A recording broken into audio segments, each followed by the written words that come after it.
Tous les plats cuisinés pendant l'émission sont remis à des organismes soutenus par la Moisson Mascoutaine. Aujourd'hui, je vous parle du seul et unique fruit originaire de l'Amérique du Nord et dont le développement aussi est attribuable à l'Amérique du Nord. Je vous parle des bleuets. Bonjour et bienvenue dans ma cuisine.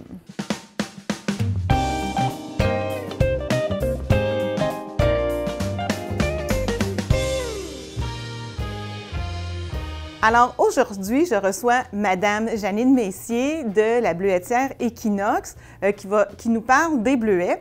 Alors bonjour Janine. Bonjour Chantal. Merci d'avoir accepté mon invitation. Bien, ça me fait plaisir, vraiment plaisir d'être avec toi ce matin. Bien, merci. Alors les bleuets, pourquoi? En fait, premièrement, c'est un très bon petit fruit, plein d'antioxydants. C'est vraiment une vedette aussi au Québec. Puis moi, j'ai acheté une ferme en 2010. Les bleuets étaient déjà présents. La plantation de bleuets était là. Oui. J'étais très ravie. J'ai découvert comment cultiver les bleuets. Moi, je viens d'une production porcine, donc la production de bleuets j'étais assez novice dans tout ça. L'ancien propriétaire a eu l'amabilité de me coacher pendant une année. Donc, on a fait le tour de la production, là, du début à la fin jusqu'à la vente des bleuets. Et puis là, je suis partie et j'ai découvert une culture vraiment extraordinaire, quoique ça prend beaucoup d'observation. En fait, dans toute production, c'est 90 d'observation, 10 d'intervention. La production de bleuets rentre là-dedans aussi. Donc, pourquoi le bleuet? Parce que d'abord, c'est un très bon petit fruit qu'on peut transformer en plusieurs variétés du salé au sucré. Ouais. Donc, voilà.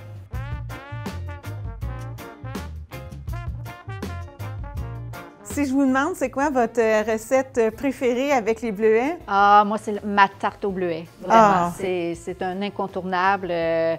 C'est ma recette préférée et c'est mon dessert préféré aussi, avec un petit peu de crème glacée ou de crème fraîche. Oui.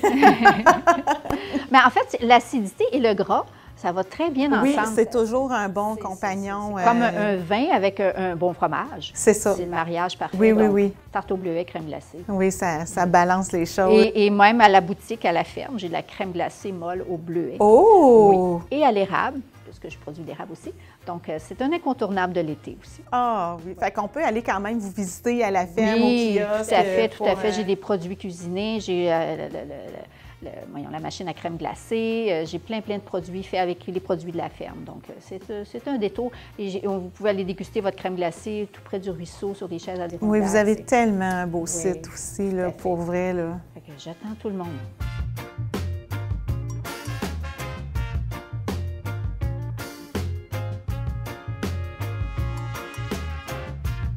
Alors, pour le mug cake aux bananes et aux bleuets, vous aurez besoin de 2 cuillerées à table de beurre fondu, un œuf, 2 cuillerées à table de sucre, une demi-cuillerée à thé de vanille, une cuillerée à thé de lait, un quart de banane en purée, une demi-tasse de farine tout usage, une demi-cuillerée à thé de poudre à pâte et une cuillerée à soupe de bleuets. Alors, pour cette recette-là, moi, je travaille toujours dans une tasse à mesurer. Je trouve que ça ne vaut pas la peine de prendre un bol. Je trouve que c'est trop gros, un bol. Alors, à mon beurre fondu, je vais ajouter mon sucre, la vanille,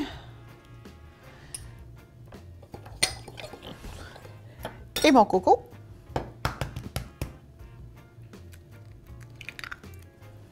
Et je vais bien mélanger ça.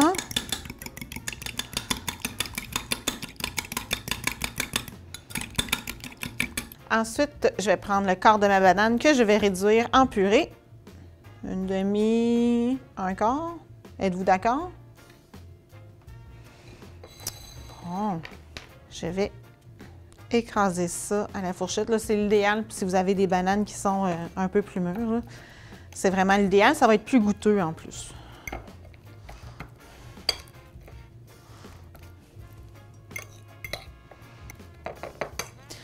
J'ajoute ça à ma préparation. Mélanger. Ensuite, je vais mettre ma poudre à pâte avec ma farine et je vais envoyer ça en alternance avec le lait, mais vous constatez qu'il n'y a pas beaucoup de lait. Hein? Fait que ça va être moitié farine.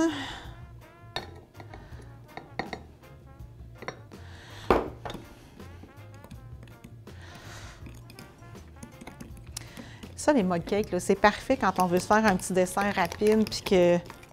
ou quand on a une fringale en soirée, c'est la recette parfaite pour ça. Je vais ajouter le lait. Et je vais ajouter. Et voilà. Et je vais ajouter à ça à peu près une cuillère à soupe de bleuets. Là, on s'entend que si on a plus qu'une cuillère à soupe, il n'y a rien qui explose.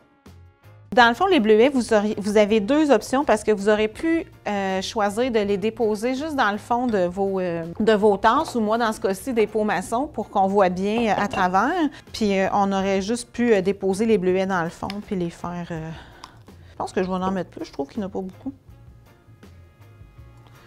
Parce que, tu sais, il faut bien qu'il y en ait au moins 4-5 dans le gâteau par personne.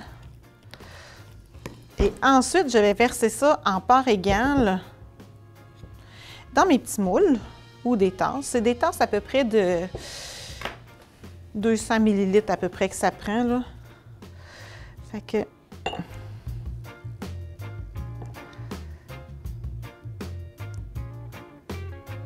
ça va gonfler, c'est sûr, mais que ça cuise.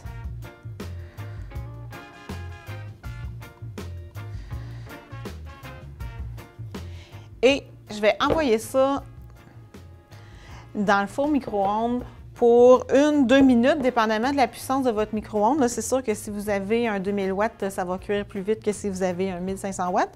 Mais on envoie ça au four 1 ou 2 minutes, il faut que le gâteau aille gonfler. Si vous avez une très grosse tasse, bien, ça peut rentrer dans une tasse, mais le temps de cuisson va être un petit peu plus long.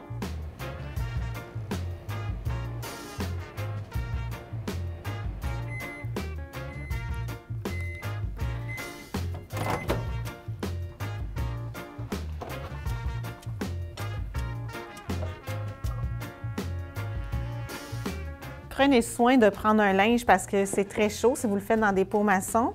Et là, on va laisser reposer quelques minutes, à peu près 2 minutes, avant de déguster.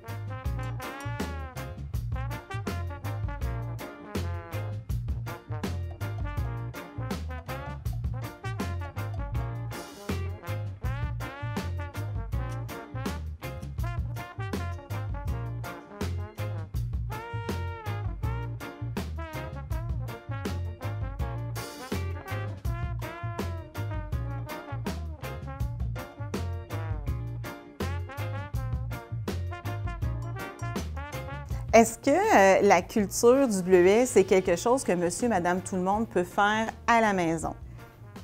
Oui, je dirais oui. En fait, la culture du bleuet, c'est 3 choses. Oui. Le pH, oui. Le pH et le pH.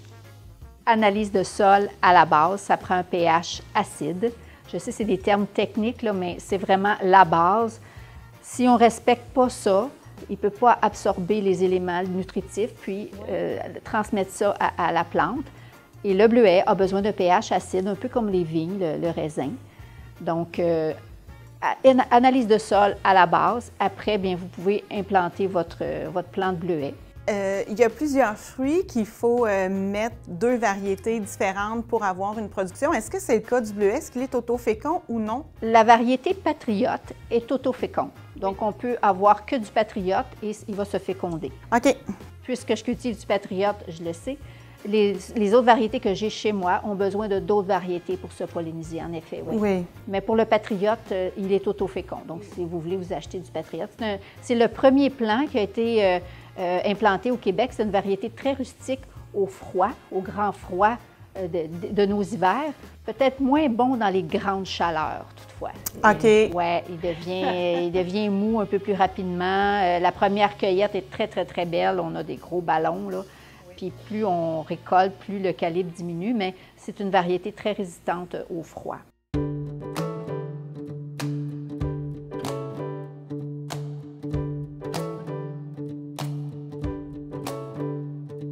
Alors, pour la recette de poulet farci au brie avec une sauce au bleuet et à l'érable, vous aurez besoin de 4 poitrines de poulet, un petit fromage brie de 125 g environ, 4 tranches de bacon, 12 belles feuilles de basilic, 1 cuillerée à table d'huile végétale, 2 cuillerées à thé de beurre, 2 cuillerées à table d'échalotes hachées ou de l'oignon rouge haché, 1 tasse de bleuets frais ou congelés, 1/4 de tasse de vinaigre balsamique, 3 cuillerées à table de sirop d'érable. Première étape, on va ouvrir nos poitrines de poulet pour pouvoir les farcir. Alors, quand on fait cette opération-là, on va ouvrir la poitrine de poulet en portefeuille pour venir faire comme une pochette.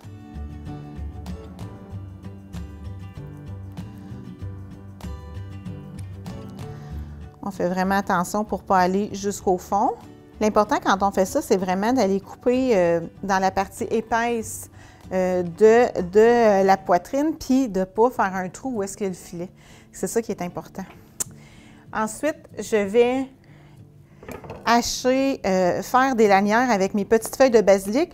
Là, ne vous en faites pas, même si je travaille le basilic sur la même planche que mon poulet, ça s'en va tout à la même place, fait qu'on ne capote pas. Fait que, je vais couper ça en lanière. Et voilà. Je vais aller couper mon brie, puis comme je ne suis pas toute sûre de le prendre, je vais m'installer sur une autre planche et pas avec le même couteau.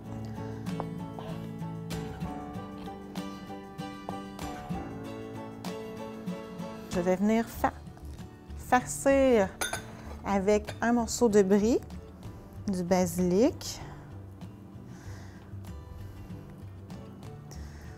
Et là, je vais bien fermer ma pochette. Ensuite, je vais prendre mes tranches de bacon que je vais enrouler autour de ma poitrine pour la fermer dans le fond.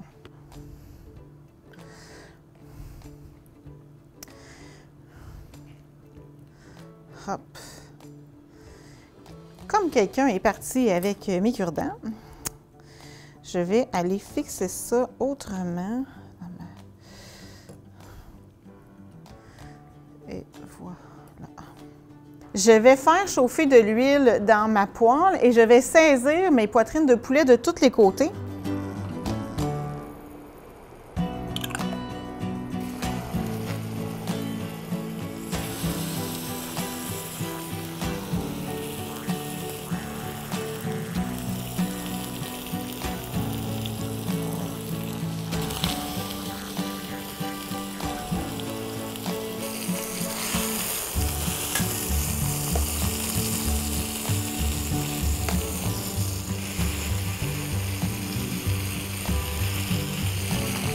Quand nos poitrines de poulet sont saisies de tous les côtés, on envoie ça au four à 400 pour 20-30 minutes jusqu'à temps que les poitrines de poulet soient cuites complètement ou qu'un thermomètre indique 165 degrés Fahrenheit.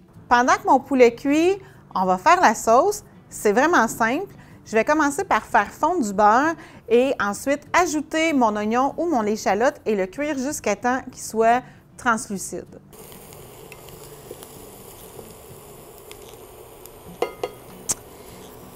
Alors, mon oignon est sué. Je vais ajouter le vinaigre balsamique et le sirop d'érable. On amène à ébullition et ensuite, on ajoute les bleuets qu'on va laisser confire dans ça pendant à peu près 3-4 minutes jusqu'à temps que nos bleuets commencent à éclater. Puis, ça va être bon. Et là, il faut baisser le feu pour ça parce que sinon... vous allez en ramasser partout. Et Dieu sait que des bleuets s'attachent. L'Amérique du Nord produit 90 % de la production mondiale de bleuets. Au Canada, c'est en Colombie-Britannique que l'on retrouve la majorité des bleuets cultivés, mais c'est au Québec, au Nouveau-Brunswick et en Nouvelle-Écosse qu'on retrouve le plus de bleuets sauvages. Les bleuets, bien que populairement récoltés dans la nature, sont désormais abondants dans des variétés cultivées à travers le monde.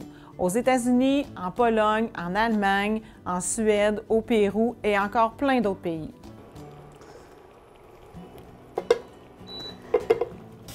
Et voilà nos petits poitrines de poulet. Ça, on verse ça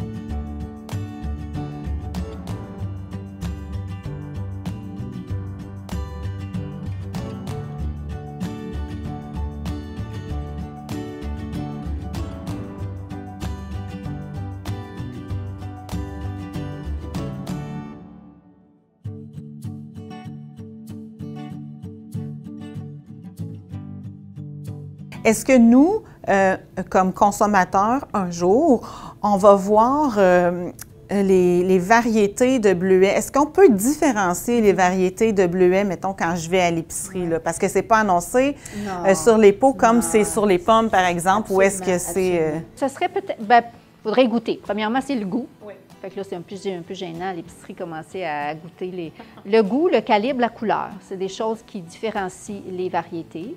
Maintenant, si on ne peut pas goûter, souvent, il y a beaucoup de bleuets importés d'hiver qui viennent du Pérou, du Chili, des États-Unis. Puis, sont cueillis souvent pas mûrs, pas bleus, mais parce qu'un bleuet cueilli pas mûr va devenir bleu, mais ne prendra pas de goût. OK. C'est pour ça que les bleuets d'épicerie ne goûtent pas grand-chose. C'est devenu bleu dans les camions, dans les entrepôts. Bien, ils n'ont pas eu le soleil. Là. OK. Fait que le bleuet continue à mûrir, à prendre de la couleur, mais pas de la saveur. C'est ça. OK. Mais la même chose, on cueille un bleuet sur nos plants, rose ou pas mûr. Oui. On va laisser sur le comptoir, ils vont devenir bleus. Mais ça ne sera pas le goût d'un bleuet mûri au soleil sur le plant. Non, non, non, je comprends. C'est important de faire la distinction. Mais oui, ils vont devenir bleus, oui.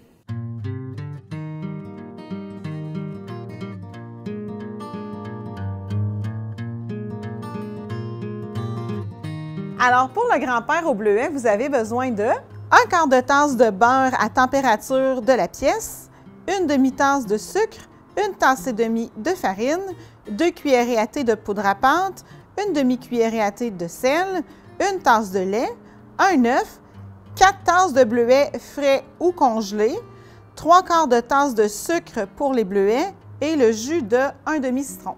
Pour le grand-père au bleuet, c'est sensiblement la même chose qu'un grand-père dans le sirop. Alors, on va mettre nos bleuets dans la casserole ici. Et je vais ajouter le sucre, ainsi que le jus de citron, ici. Portez ça à ébullition le temps que je fasse ma pâte. On va commencer par le début. Je vais casser mon œuf, ici. Je vais mélanger mon sel et ma poudre à pâte avec la farine. C'est comme une pâte régulière. On va brasser le beurre avec le sucre et on va ajouter l'œuf.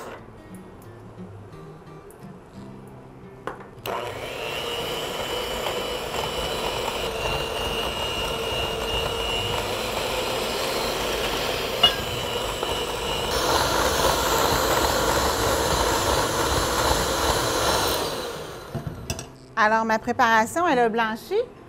Et ensuite, on va ajouter la farine et le lait en alternance. C'est toujours, je le dis tout le temps, 3 coups de farine pour 2 coups de lait. Alors, un petit peu de farine. Et la moitié du lait.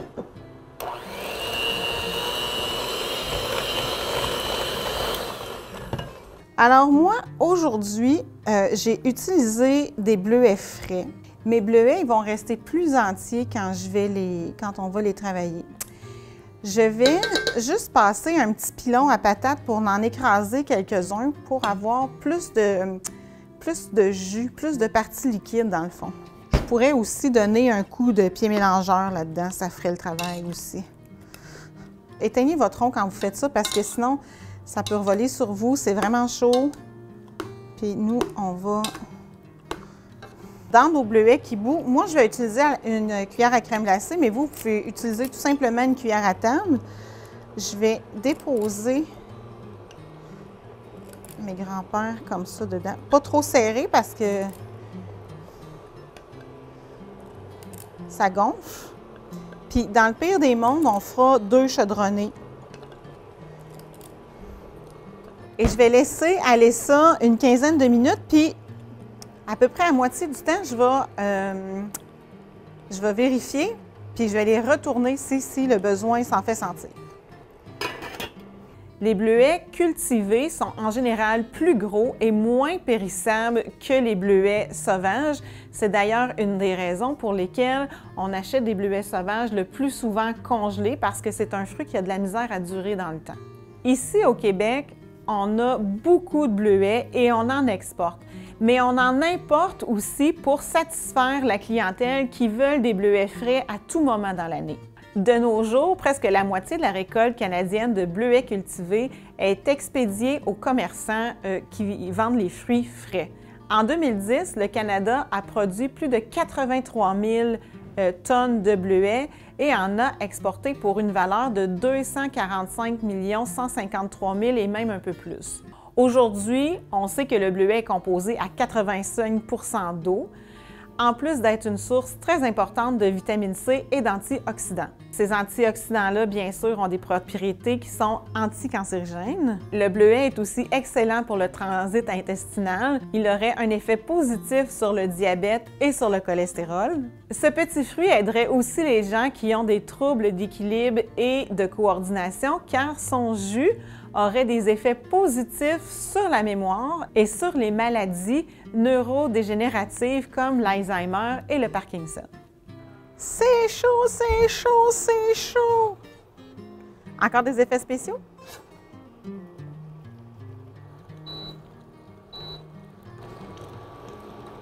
Qu'est-ce que t'en dis?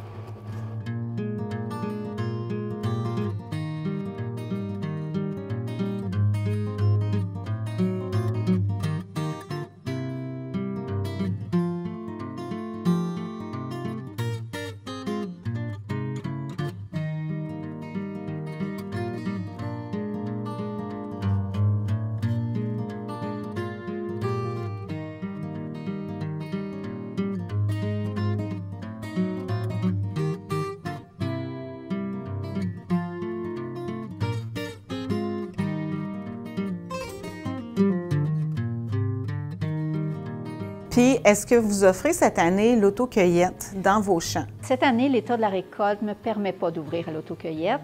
On parlait tantôt de changement climatique, donc il y a eu des froids. En fait, le bleuet à moins 30 degrés, après 8 heures à moins 30, commence à subir des pertes. On a eu 3 nuits plus froid que moins 30, donc j'observe des pertes.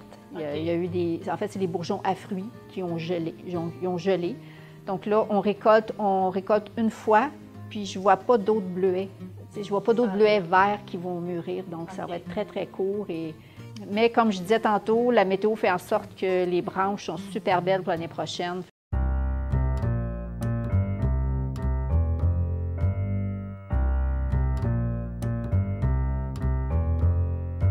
Pour la baguette nacho garnie de chorizo et de bleuet, vous allez avoir besoin de, pour la garniture, 2 gros poivrons rôtis.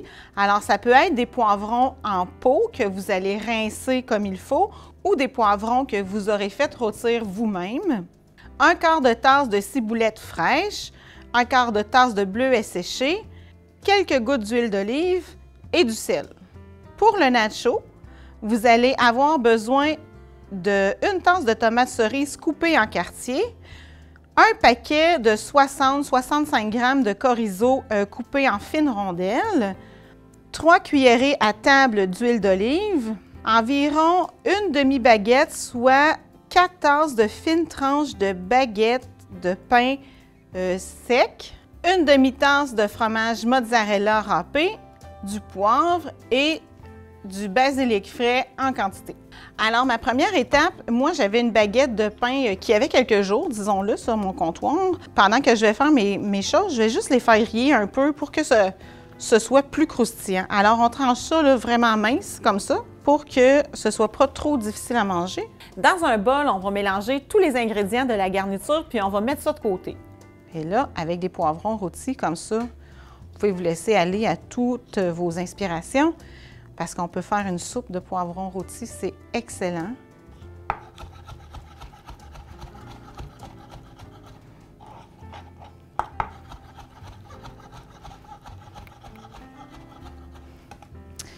Et voilà, j'envoie ça ici.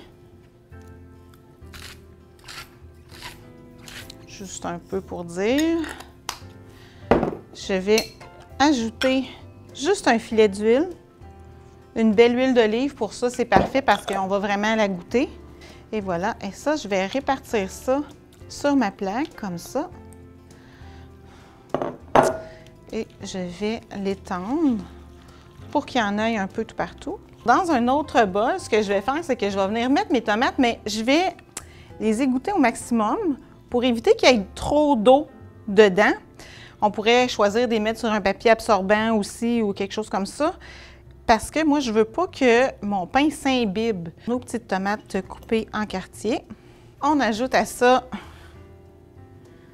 le chorizo.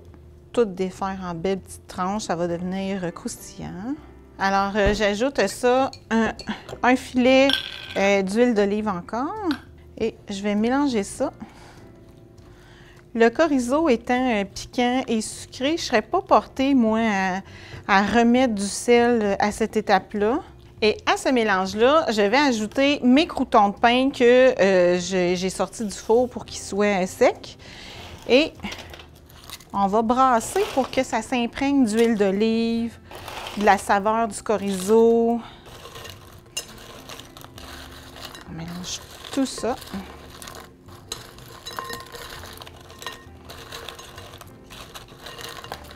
On répartit ça sur notre plaque ici pour qu'il y en ait un petit peu partout. On veut qu'il y ait des tomates, des croûtons, un peu partout.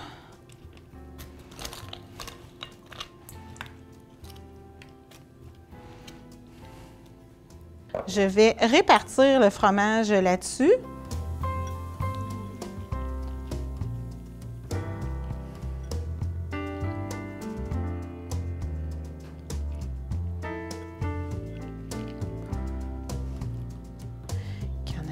Et j'envoie ça au four pour une quinzaine de minutes à 400 degrés jusqu'à temps, dans le fond, que mon fromage soit doré. Ça peut prendre moins que le 15 minutes, mais ça va jouer autour de ça.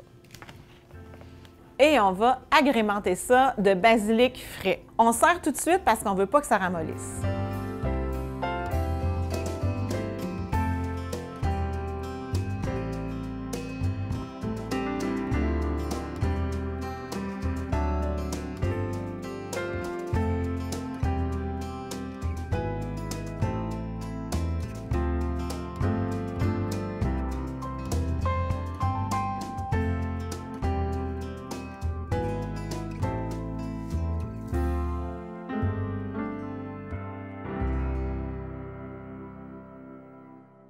Je vous remercie d'avoir été avec moi encore aujourd'hui. Je vous invite à aller visiter le site de la Moisson Mascoutaine où vous y trouverez toutes les recettes. Et je vous attends la semaine prochaine où je vais amener le jardin à votre table. Je vais vous parler des fleurs comestibles.